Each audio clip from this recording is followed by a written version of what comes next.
Hello my dear students, आप सभी का स्वागत है इस वीडियो में। ये वीडियो नंबर 10 है, ये टॉपिक नंबर 3 है, इसका भी पार्ट 3 है। इसका पार्ट 1 और 2 मैंने अपलोड कर दिया है पहले से ही, आप उसको जाके पहले देख लीजिएगा, जिससे आपको इसको समझने में आसानी हो जाएगी। इसका नाम है काव्य। तो काव्य में देखिए हमने अब तक क्या क्या पढ़ लिया, एक बार रिकैप कर लेते सारी चीज़ों को। काव्य के 2 भेद बताए थे मैंने, श्रव्य काव्य और दृश्य काव्य। दृश्य काव्य को मैंने कंप्लीटली नाटक एकांकी के बारे में सब पढ़ा के रेडी कर दिया है। इसमें भी श्रव्य काव्य को मैंने पढ़ा दिया है, ठीक है। प्रबंध काव्य क्या होता है और इसके जो भाग हैं, महाकाव्य, खंड काव्य और आख्यानिक गीतियां, ये सब मैंने रेडी कर दिया एकदम पढ़ा के आपको पार्ट 2 में। आज अपन स्टडी करेंगे मुक्तक काव्य क्या होता है। ये पाठ्य मुक्तक और गेय मुक्तक के बारे में, जो कि आपके सामने दिख रहा है अभी लिखा हुआ। तो ये क्वेश्चन तो अपन ये पढ़ने वाले हैं। दूसरा क्वेश्चन पढ़ेंगे अपन चंपू काव्य के बारे में, ठीक है, 2 क्वेश्चन हो गए। तीसरा क्वेश्चन पढ़ेंगे अपन श्रव्य काव्य दृश्य काव्य में क्या अंतर है, और चौथा क्वेश्चन पढ़ेंगे अपन प्रबंध काव्य मुक्तक काव्य में क्या अंतर है। कुल मिला के ये 4 क्वेश्चन अपन स्टडी करेंगे, ठीक है। इसी के साथ में काव्य नाम का जो टॉपिक है वो पूर्ण रूप से क्या हो जाएगा, खत्म हो जाएगा। तो मेरे साथ बने रहिएगा बिल्कुल एंड तक। अब समझते हैं मुक्तक काव्य क्या होता है। आपको देखिए श्रव्य काव्य के 2 भेद बताए थे मैंने, प्रबंध काव्य और मुक्तक काव्य। आपने प्रबंध काव्य को अच्छे से समझ लिया है। प्रबंध काव्य क्या होता है? प्रबंध काव्य वो काव्य होता है जिसमें किसी महान व्यक्ति के जीवन का आदि से अंत तक, क्या कह सकते, शुरू से अंत तक क्या करते हैं, वर्णन करते हैं। यानी कि आप थोड़ा सा मैं आपको एग्जांपल देता हूं। मान लो कि ना आपको लंका कांड देख रहे हैं, तो लंका कांड की जब आप चौपाई पढ़ रहे हैं, तो लंका कांड में चौपाई लिखी है ना, उनको पढ़ते वक्त आपको ऐसा लगेगा कि यार ये जो चौपाई है इससे पहले क्या था। वो चौपाई राम के बारे में है, रावण के बारे में, राम ने ये कह दिया, रावण ने ये कह दिया, सीता जी ने ये कहा, उसमें वो पूरी चौपाइयां हैं। अब हमें मालूम तो चले कि ये बात बोली क्यों है। यानी कि आप जब चौपाइयां पढ़ते हो तो आपको कहीं ना कहीं उससे पहले की जानने की इच्छा होती है कि ये सारी चौपाइयां आई क्यों, कहाँ से आई ये चौपाइयां, इससे पहले क्या हुआ था, इसीलिए ऐसा बोल रहे हैं जो लोग। समझ में बात आ गई। तो ये है अपना प्रबंध काव्य। प्रबंध काव्य में क्या होता है कि आप जो प्रेजेंट की चीजें पढ़ रहे हैं, देख रहे हैं, तो उसको समझने के लिए आपको पहले का पढ़ना पड़ेगा, ठीक है। पहले की जानकारी होनी चाहिए आपको, तब आपको समझ में आएगा कि अब क्या चल रहा है। लेकिन मुक्तक काव्य इसका ठीक उल्टा होता है। प्रबंध काव्य क्या है, समझ में आ गया ना। अब मुक्तक काव्य इसका क्या होता है, उल्टा होता है। मुक्तक काव्य के बारे में थोड़ा पढ़िए। ऐसा काव्य जिसका प्रत्येक छंद काव्यगत अशुद्धियों से क्या होता है, मुक्त होता है, तथा अपने आप में पूर्ण एवं स्वतंत्र अर्थ होता है इसका। समझिए कैसे। यानी कि ये एक तो इसमें कोई काव्यगत शुद्धि हो जाए कोई दिक्कत नहीं है, आप चलेगा। साथ ही साथ इसमें क्या होता है, पूर्णतः स्वतंत्र होता है। पूर्ण होता है यानी अपने आप में पूरा भी होता है और स्वतंत्र भी होता है, यानी आजाद होता है। इसमें आपको जब पढ़ेंगे आप प्रबंध काव्य का कोई भी एग्जाम्पल आप जब पढ़ेंगे, सॉरी मुक्तक काव्य का कोई भी एग्जाम्पल आप पढ़ेंगे, तो आपको इससे पहले की जानकारी हो नहीं हो उससे कोई फर्क नहीं पड़ेगा। जैसे मैं आपको ये एग्जाम्पल देता हूँ। बड़ा हुआ सो क्या हुआ, जैसे पेड़ खजूर और पंथी को छाया नहीं, फल ला गया तो दूर। तो इसका मतलब समझ में आ रहा है, बड़े होने से कुछ नहीं है। जिस प्रकार से खजूर का वृक्ष बहुत बड़ा हो जाता है, लंबा हो जाता है, लेकिन उसका क्या फायदा, उसके जो फल होते हैं वो बहुत ऊंचाई पर लगते हैं, और उसकी जो छाया है वो कोई भी पंथी माने होता है राहगीर, जो रास्ते से निकलता जाता है, तो कोई राहगीर उसके नीचे आगे थोड़ा विश्राम करने सोचे छाया में, तो नहीं कर पाएगा।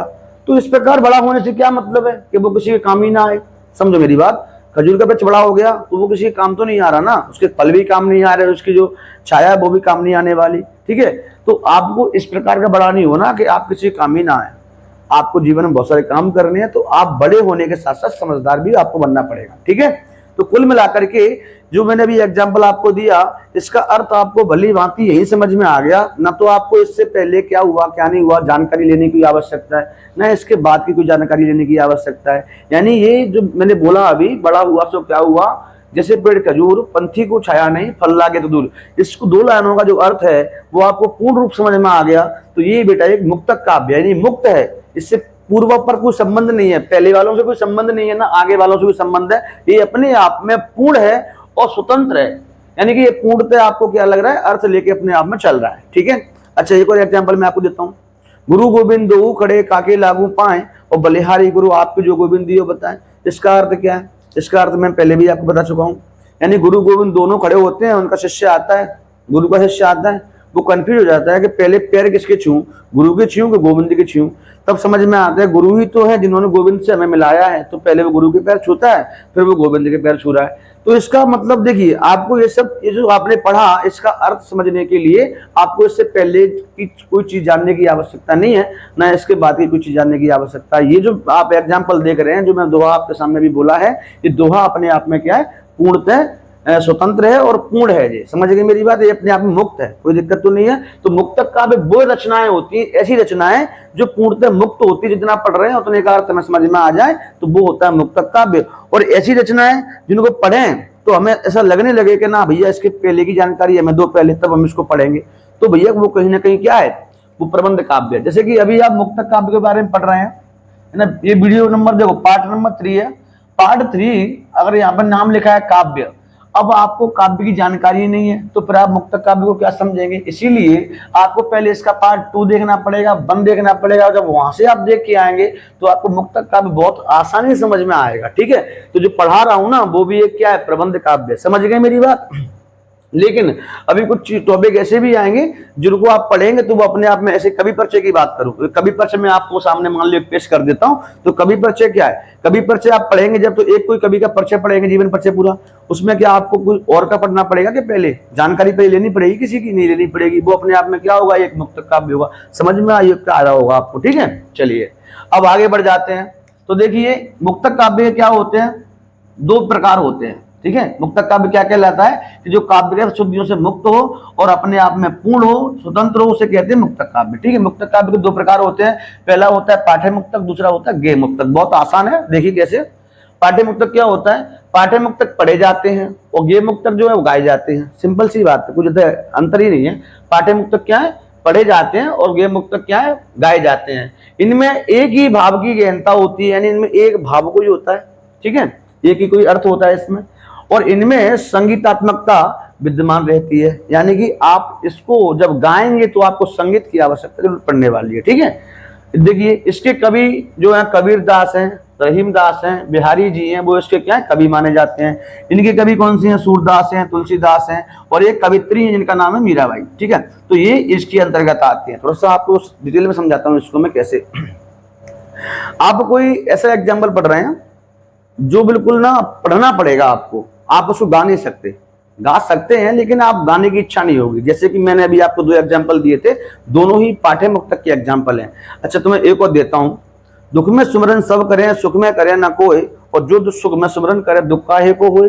ये बताओ मुक्तक काव्य है कि नहीं, इसका पूर्णतः आपको अर्थ समझ में आ रहा है ना।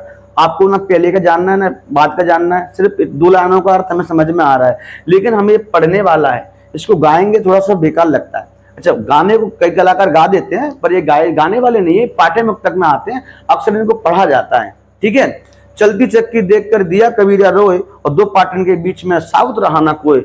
गाने को आप इसको गा सकते हैं, लेकिन आप ये कैसा मुक्तक काव्य, ये है बेटा पाठ्य मुक्तक काव्य, यानी इसको पढ़ना पड़ेगा। आप पढ़ने की कैटेगरी में इसको रखा गया है, यानी इनको अक्सर पढ़ा जाता है। अब गाने को कोई गाए तो गाता रहे, उससे क्या फर्क पड़ता है, यानी कि इनको आप गाने की आवश्यकता इनको नहीं है, आप पढ़ के भी इसको अच्छे से वर्णन इसका कर सकते हैं। तो पाठ्य मुक्तक में वो वाले आएंगे एग्जाम्पल जिनको आप सिर्फ पढ़ेंगे, ठीक है।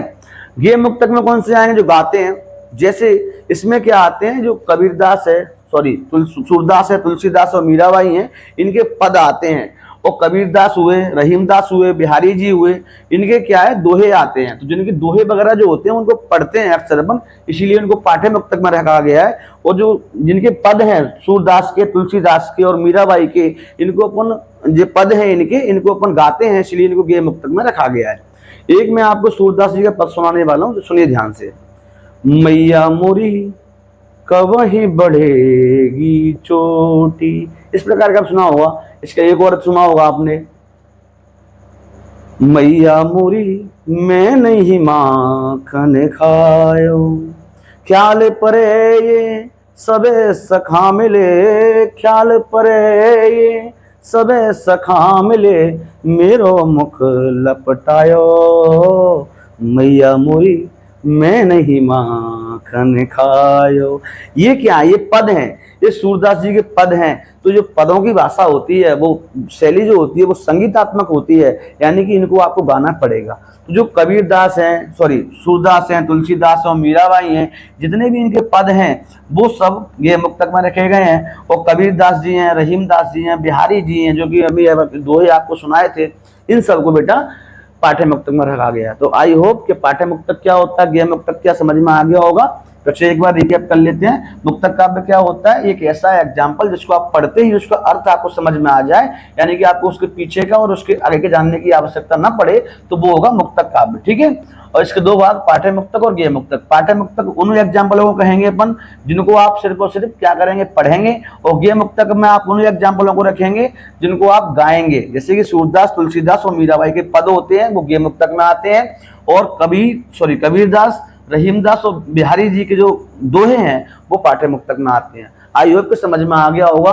चलिए अब नेक्स्ट क्वेश्चन की ओर करते हैं। नेक्स्ट क्वेश्चन में लोग क्या पढ़ने वाले हैं, देखिए ध्यान से।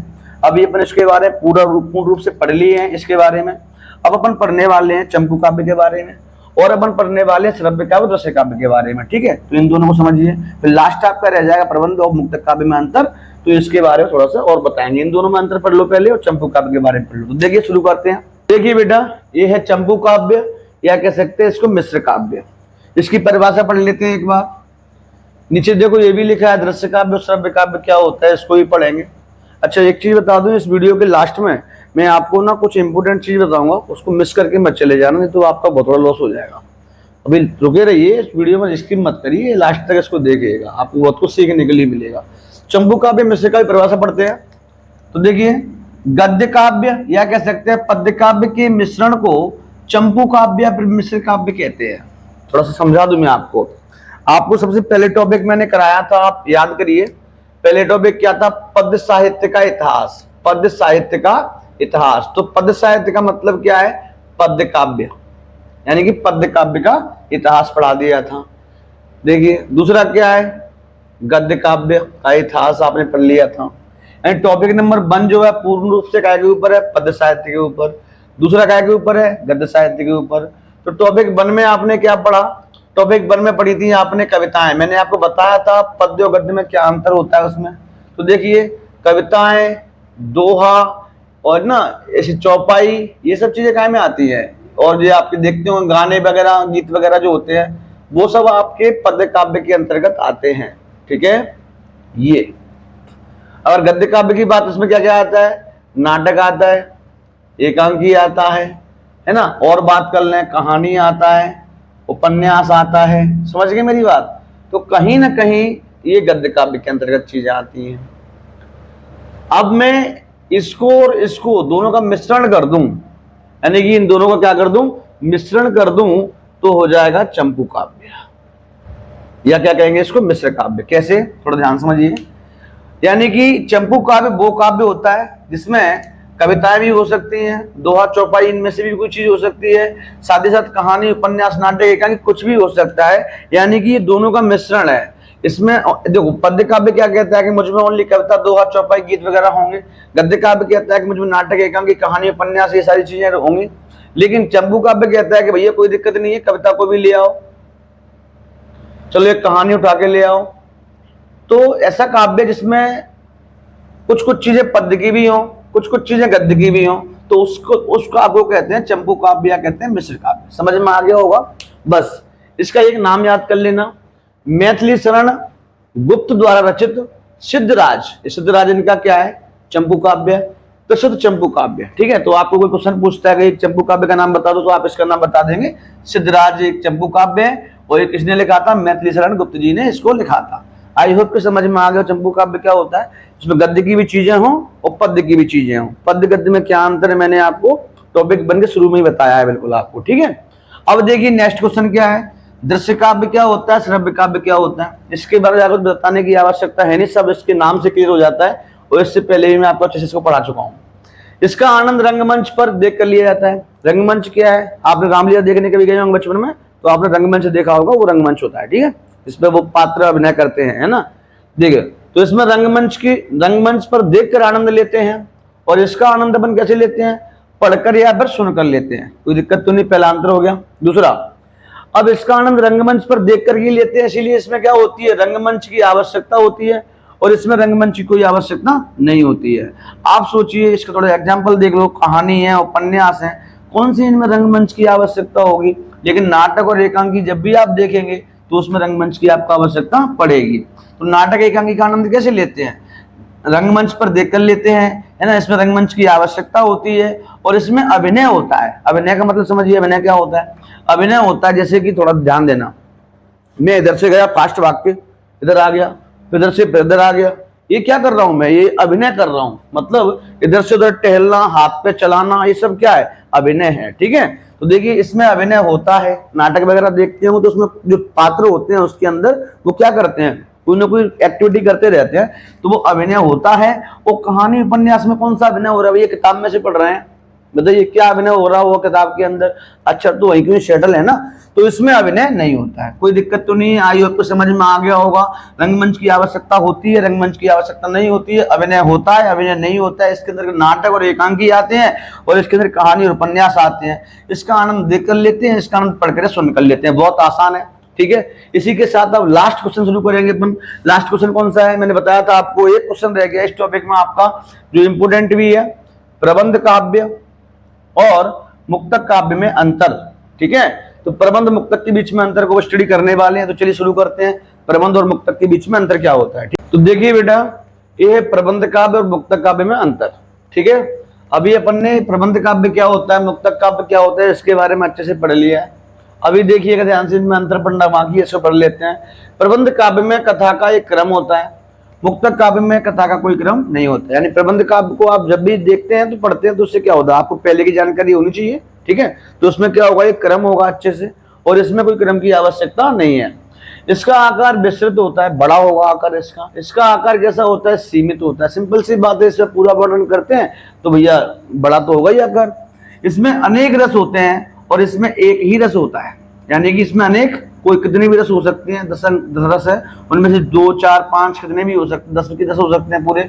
और इनमें क्या हो सकता है? इसमें एक ही रस मिलेगा। इसके अंतर्गत महाकाव्य, खंडकाव्य और आख्यानिक गीतियां आती हैं और इसके अंतर्गत पाठ्य मुक्तक और गेय मुक्तक आते हैं। बहुत आसान आसान पॉइंट मैंने लिखे हैं, ये आपको अच्छे से याद भी हो जाएंगे, कर भी लेना है, इंपोर्टेंट क्वेश्चन भी है। अब देखिए, इंपोर्टेंट बात जो वीडियो के लास्ट में बताने वाला था मैं आपको, वो क्या है? देखिए, अभी तक हमने क्या पढ़ा, काव्य क्या होता है, इसकी परिभाषा वगैरह हमने पढ़ ली। काव्य के भेद क्या होते हैं, मैंने ये भी आपको विस्तार से टॉपिक पार्ट 2 में, पार्ट 3 में अभी तक मैंने खत्म कर दिया पूरा। तो यानी काव्य नाम के चैप्टर से काव्य की परिभाषा पढ़ ली है और काव्य के भेद पढ़ लिए हैं, ठीक है। अब अपन पढ़ेंगे काव्य के अंग, ठीक है, और फिर पढ़ेंगे अपन काव्य के गुण, ठीक है, काव्य गुण कहते हैं। तो देखिए ध्यान से, अभी जो काव्य के अंग में, ये टॉपिक नंबर जो रस है वो टॉपिक नंबर 4 होगा। अभी टॉपिक नंबर 3 में अपन ने काव्य के बारे में पढ़ा है और काव्य के भेद पढ़े हैं। काव्य के अंगों, पहला अंग जो है रस, उसको स्टडी करेंगे अपन टॉपिक नंबर 4 में। अलंकार को स्टडी करेंगे टॉपिक नंबर 5 में। छंद को स्टडी करेंगे टॉपिक नंबर 6 में। और इस पूरे को अपन एक ही टॉपिक यानी कि टॉपिक नंबर 7 में ले लेंगे, ठीक है। तब जाकर के अपना काव्य नाम की जो बला है वो बिल्कुल टल जाएगी, कोई दिक्कत नहीं आएगी, बिल्कुल भी काव्य जो है बिल्कुल एंड हो जाएगा। तभी मैं आपको इन सब पूरे काव्य टॉपिक की क्या दूंगा, ओटियां दूंगा। यानी कि अब जो ओटियां आएंगी वो टॉपिक 3 की नहीं आएंगी, बल्कि जो ओटियां आएंगी वो टॉपिक 3, टॉपिक 4, टॉपिक 5, टॉपिक 6 और टॉपिक 7, इन सब की ओटियां मिला के मैं आपको दूंगा। तभी जाकर के ओटियां अच्छी अच्छी बन पाएंगी, ठीक है, और अच्छे से क्रम भी हो पाएगा ओटियों का। तो देखिए, है ना, आपको ये सब टॉपिकों का अभी तक रिवीजन कर लेना है एक बार, अगर नहीं कर पाया हो तो, ठीक है। और मैं ना आपको सबकी ओटियां एक साथ दे दूंगा, ठीक है। थैंक्स फॉर वॉचिंग, आज के लिए इतना है।